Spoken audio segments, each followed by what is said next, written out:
কালকে একজন হাওড়া জেলা থেকে ফোন করে বলছে, হুজুর আব্বাস সিদ্দিকী সাহেব তো প্রথম থেকে আপনার কি বলে ওয়াকাফ নিয়ে লড়ছে। আমি বললাম, শোন, আব্বাস সিদ্দিকী আমার হাঁটুর বয়সী, আর তুই আমার মনে হয় পায়ের বয়সী হতে পারিস। শুনে রেখে দাও, এখন আমাদের ওয়াকাফ নিয়ে সময় হয়েছে, আমাদের নড়বার, তার জন্য লড়ছি। কথা ঠিক না ভুল বাপ?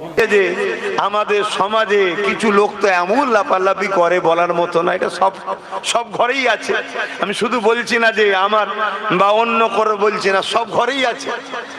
যেমন এই আজকে সবাই আমরা ওয়াকাফলে পেরেশান, তাই তো নাকি? বিগত 10 বছর ধরে আমি ওয়াকাফলে আন্দোলন করছি, চিল্লাচ্ছি, ঠিক বলছি না ভুল বলছি? কিন্তু এই 10 বছরে সব থেকে বেশি যদি আমার বিরোধী হয়ে থাকে, এক শ্রেণীর মোল্লা মৌলী সাহেব আমার বিরোধী করেছে।